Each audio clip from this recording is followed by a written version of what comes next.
Hi everyone, welcome to AI Crack channel. This is Akash Gangwar and today we'll be studying Quadratic Lecture 3. In this lecture, we'll be studying the most difficult topic of quadratic, that is location of roots. Okay, so let's begin our lecture with the case 1 of location of roots, and in total we are going to study 6 cases. So what are these cases? These cases are nothing but statements based on which we have to find out conditions such that the quadratic expression aligns with the given statement, right? Before moving forward, we'll be following certain rules and guidelines and protocols, right?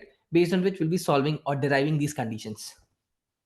So the first thing is we'll always be using quadratic expression as ax square plus bx plus c, roots as alpha and beta. And lastly, we'll always be starting with an upward facing parabola and then we'll involve downward facing parabola so that we can find out a common condition for both of these, right? So that's how we're going to do. So now let's first talk about case 1. It says both roots are greater than x1, right? Now the first thing to notice over here, both roots, right? And we're comparing them with a real number, that is x1. Now, can we compare a complex number with the real number? No, we cannot do that, right? So that's why d is either positive or equals to 0. In both the cases, we have two roots. In this case, two roots as equal. In this case, two roots as distinct, right? So there is no mention that the roots cannot be distinct or equal, right? So that's why we have taken both the cases. But definitely d cannot be less than 0 because we cannot compare complex numbers with a real number, right? So that's clear. So our first condition is d is either positive or equals to 0. That is our first condition. Now, given that d is either positive or equals to 0, we can have parabola on the right hand side of x1. We can have parabola containing x1. We can have parabola on the left hand side of x1. All these three cases are possible. Why? Because this is a generic statement, right? It just says it has two roots or one root, right? So x1 can be anywhere. Now we have to eliminate this one, this case and this case. Why? Because in this case, we can see that both roots are greater than x1. This is what we want in the condition, right? So that's why we have to take this case and eliminate these two cases. How do we do that? The basic idea that comes to our mind is we can just simply say alpha is bigger than x1 and beta also bigger than x1. In that case, our condition would be true, right? But that's not very simple. Why? Because if we write down roots for this equation, we'll be getting alpha, let's say, as minus b plus under root b square minus 4ac divided by 2a, and beta as minus b minus under root b square minus 4ac divided by 2a. Do we want to solve these inequalities? It's impractical to solve these kind of inequalities because we have roots over here and it's very difficult to solve these kind of inequalities, right? So we have to do something simpler. Now,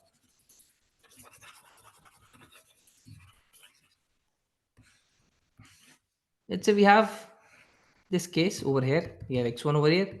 This is alpha. This is beta. Now, if you remember that this lowest point, let's say this is vertex v0. Okay. Now, if we find out the x coordinate of this v0, that would come out to be alpha plus beta by 2, right? And that actually comes out to be minus b by 2a for this quadratic expression ax square plus bx plus c. V naught equals to alpha plus beta by 2. That comes out to be minus b by 2a, right? That is exactly at the center of alpha and beta. Okay.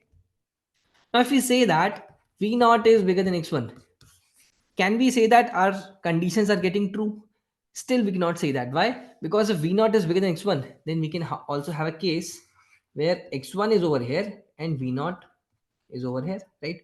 In this case, x1 is inside the parabola. We don't want that case, right? And still v naught is bigger than x1. So we have to add one more condition, right? How do we do that? So our second condition comes out to be v naught should be bigger than x1, right? We have to add one more condition. Now let's draw two cases over here. Now the first case is this is our v naught, this is our x1. In second case is this is our v naught and this is our x1. In both the cases, this condition is getting true, this condition also getting true, right? We have to eliminate this one, right? To get the final answer, we have to eliminate this one. Now, what is the major mathematical difference between these two graphs? In this case, if we take f of x1, that would come out to be positive. In this case, if we take f of x1, that would come out to be negative. How? This is x1, So this function would take a value somewhere over here, that is positive. In this case, it would take a value somewhere over here, that is negative, right? So that is the major mathematical difference between these two graphs, right? So what we can do, if we eliminate this condition, then we'll get this condition automatically. So our third condition would be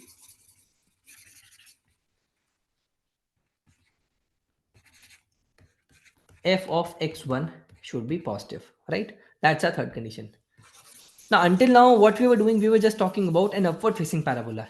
And if you remember the protocol, we wanted to include both parabolas, right? Downward facing or upward facing, because we don't know the value of a, right? A can be positive or a can be negative. We have just considered one part of the equation, right? We have just considered the upward facing parabola. We have to include both type of parabolas. Now, in downward facing parabola, this is our x1. Now if we talk about d is positive or 0, this condition is true, right? This condition is directly applicable over here. If we talk about v0 is bigger than x1, again that is applicable directly over here, no change. But the third condition, f of x1 is positive, in that case f of x1 would be negative, right? In this case f of x1 would be negative, but in that case we'll have to apply two conditions two times. First this set of condition, and secondly that set of conditions, and that would make the problem solving a lot more lengthier as compared to what it should be. So there has to be some common ground between these two conditions, right? Between these two types of parabola, there has to be some common ground.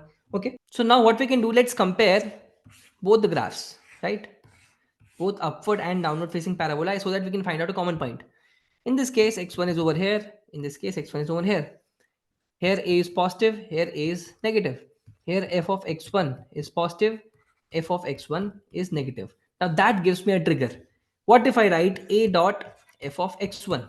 Now this comes out to be positive in this case, and if we write a dot f of x1, in this case it also comes out to be positive. So that is our common condition. So rather than writing f of x1 for positive for a positive and then f of x1 negative for a less than 0, we can directly write a dot f of x1 is positive, and that would incorporate both these types of parabolas, right? These two conditions are common for both of them, and rather than this one we can write down this third condition, a dot f of x1, that is positive. That would give us the final answer. So our third condition, final condition, would be a dot f of x1 should be positive. Okay, so this is our third condition. So first condition is d is positive or 0. Second condition is v naught should be bigger than x1, and third condition would be a dot f of x1 should be positive. Now, I could have given these three conditions directly to you without even deriving them, but that's not practical, that's not logical. Why? Because first of all, we have 6 cases. It's very difficult to remember conditions, different conditions for all 6 cases, and it's very likely that you are going to forget one of the conditions during the examination, right? So it's very important to understand the thought process behind these conditions, so that in case you forget the conditions in the examination, you can derive them directly over there, right? And now let's move forward to case 2, that is the exact replica of case 1, right? In this case, what we have roots alpha and beta smaller than a given number x1, right? In the previous case, we had alpha and beta bigger than x1. In this case, we have alpha and beta smaller than x1. Same thing, right? Same thing. So if we want to derive the conditions directly over here, we can simply write d should be positive or 0, right? That is the first condition. Second condition would be our v0 should be less than x1, right? In that case, our v0 was bigger than x1. In this case, v0 should be less than x1. And third condition would be a dot f of x1 should be positive. Same condition, right? Over here we have alpha and beta, and we have x1 over here, right? So that would be positive. This is for a positive. So a dot f of x1 should be positive, right? So we have these three conditions over here, which is the exact replica of the previous case, just that we have this minor difference over here. Okay, now let's talk about case 3. So we have one root greater than x1 and another root smaller than x1. Okay, so we'll start from the basic ax square plus bx plus c, and roots as alpha and beta, right? And we'll start from the upward facing parabola.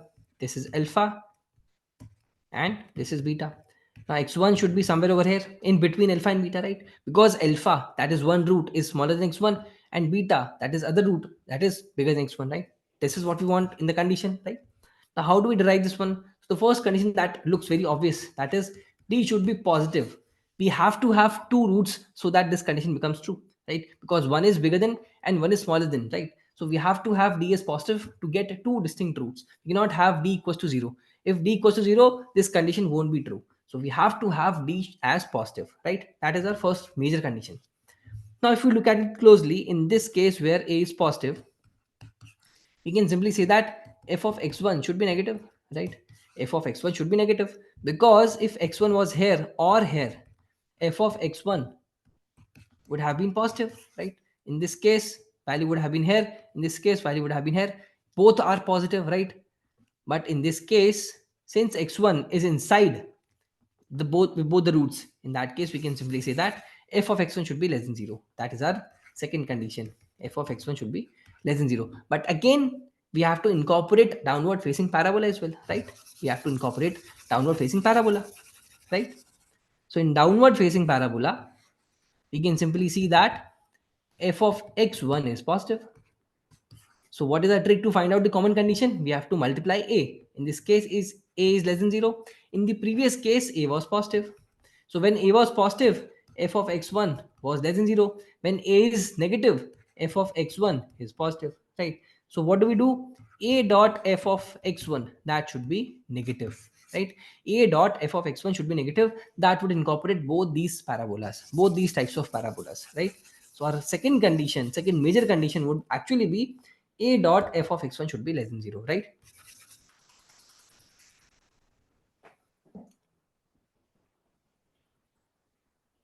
Now, under these two conditions, can we draw any other type of parabola which is not adhering to these conditions? No, we cannot do that. X1 should be here. This is alpha. This is beta. A dot f of x1 should be negative, and both roots are distinct. Okay. These are the only two conditions for this particular case. And now let's talk about case 4, where we have both roots between x1 and x2.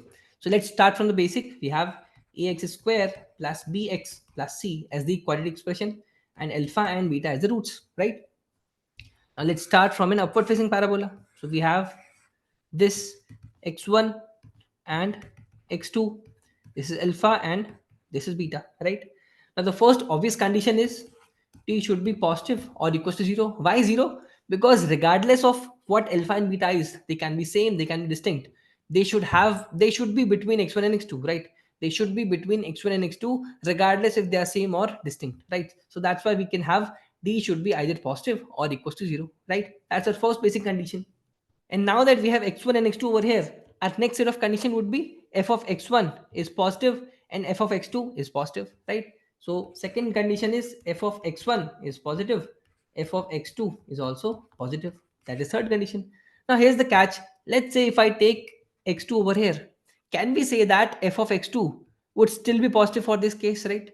In this case, f of x1 is positive, f of x2 is also positive, but we don't have x1 and x2 encompassing alpha and beta. Alpha and beta are not between x1 and x2 over here, right? But still we can say that f of x1 is positive and f of x2 is positive. So that's why these conditions are a little flawed. We have to add additional condition over here, right? How do we do that? For that, we can simply say that this is our v naught. So fourth condition would be v naught should be less than x2 and bigger than x1, right? If that is happening, we can simply say that x1 is over here and x2 is over here, right? So we have to do these four conditions for this particular case. So this is one of the most difficult case over here, where we have to apply these four conditions. So our basic idea was, basically we started from d either positive or equals to 0. Then we used x1 and x2 for fx1 and fx2, and then we used v naught, so that we are ensuring that x1 is outside and x2 is also outside the parabola. Okay. Now what is left in this case? We are leaving behind the downward facing parabola, and I'll keep that as homework. You have to find out the common conditions between the upward facing parabola and the downward facing parabola, right? For this particular case, right? And now let's talk about case 5, which is one of the easiest case. Okay. So we have exactly one root between x1 and x2. So let's start from the basic. Ax square plus bx plus c, and alpha and beta is the roots, right? So we again start from an upward facing parabola. So let's say x1 is over here, x2 is over here, and this is a root alpha. You can also have a case like this one, where x1 is over here, x2 is over here, and this is our root beta. This is alpha and this is beta, right? And in this case, we can see that f of x1 is positive and f of x2 is negative. In this case, f of x1 is negative and f of x2 is positive.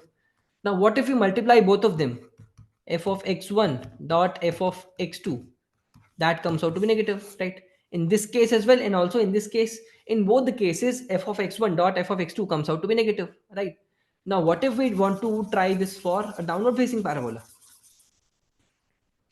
Let's say we have this downward facing parabola. This is alpha, this is beta, this is x1, and this is x2.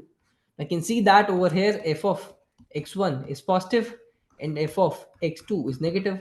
If we take the product of both of them, we'll still get f of x1 dot f of x2 as less than 0. So we can see that this one condition is common for all types of parabola.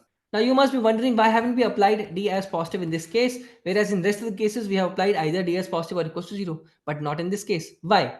Because when we are saying f of x1 is positive and f of x2 is negative, that automatically means d is positive. How? Because this is only possible when we have two distinct roots. If there is just one root, we cannot have f of x1 is positive and f of x2 is negative. We cannot have, right? We cannot have even this condition. So it has to have this condition as automatically true when we are saying this one. When this is true, it automatically means that d is positive. It automatically assumes that. So all the cases where d is positive comes under this condition only. So that's why we have ignored this one. This becomes redundant, right? And now we have case 6, which is the last one, where we have both roots outside x1 and x2. And I'll keep this as homework because I think I have built enough intuition and thought process on how to drive these conditions without having to remember them, right? So I'll keep this as homework. So this lecture ends here only, and in the next lecture, we'll solve certain examples for location of roots, and also we'll do the last topic, that is common roots. So let's meet in the next lecture. Thanks for watching.